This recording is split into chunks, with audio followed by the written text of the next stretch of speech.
Welcome back, Intrepid Heroes. It's been a while since I've uploaded a piece of content to this channel, but I wanted you all to know all is well. The brothers Majik, Tom Stewart, and our associates are all working to revamp our online content, with videos, visual arts, and audio productions, on multiple social media and entertainment outlets. So, without further ado, I present to you a Good Friends, Terrible People production from the desk of Timothy Majik. Today's analysis: Ridley Scott's 1979 sci-fi masterpiece, Alien. Looking back at American cinema in the late 1970s, one can make the case for a science fiction renaissance of sorts. Many titles in this decade made a lasting impression on the hearts and minds of moviegoers for a generation to come, and are still spawning sequels.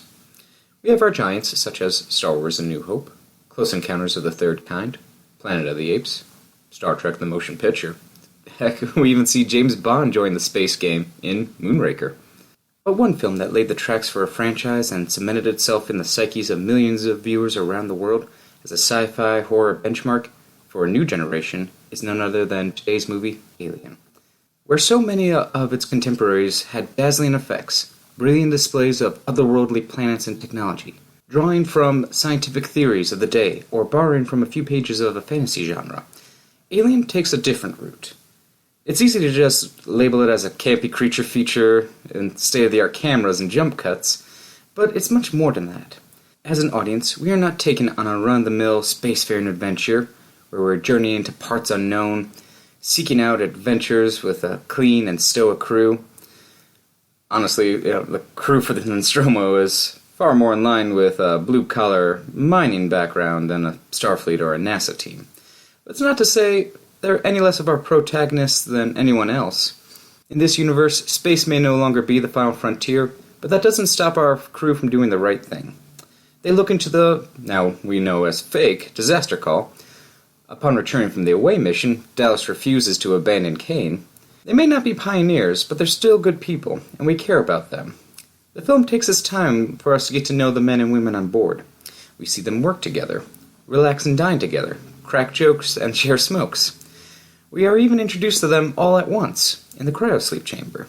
Now, I know they're far from the best and brightest out in the galaxy, but how many people are really lining up to be the equivalent of truckers in space? Okay, so we have the trappings for a pretty good movie so far. Modern technology used to its full potential, a cast we can relate to, great camera work, and directorial choices. Now, I know some fans of the franchise are not thrilled with the pacing of the first film. Act 1 is really slow, but that is quintessential to a story of this nature.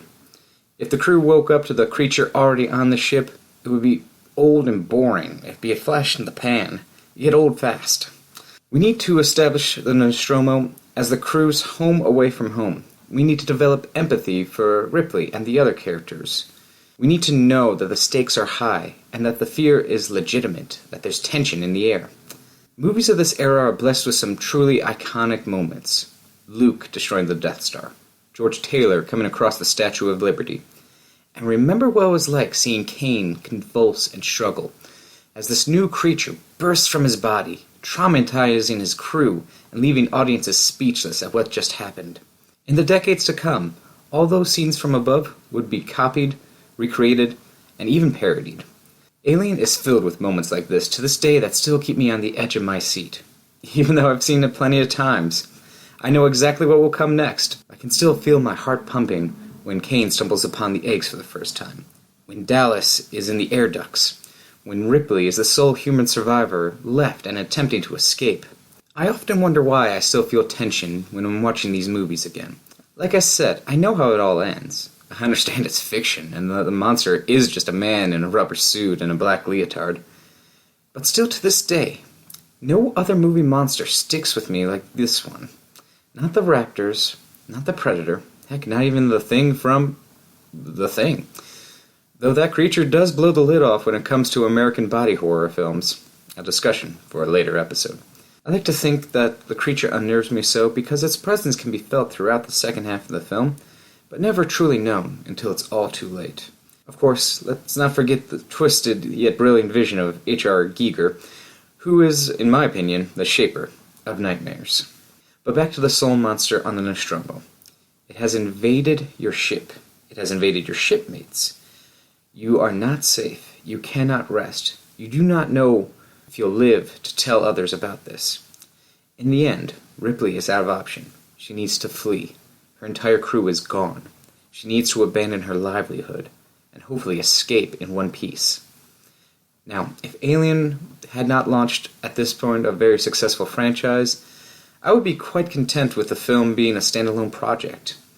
Yes, we do have some questions. What will happen next? Where will Ripley go? Where will she end up? Will she survive her escape pod journey? Why is the Weyland Corp really interested in crafting the xenomorph? Weapons division? Biological studies? So, sabotaging crews? We don't know. Will we ever get to see LV-426 again? That will happen down the line. 7 years later for viewing audiences in the real world. In '86, when James Cameron takes the wheel, yes, we do get to see some of our questions answered, but that will have to wait for another episode.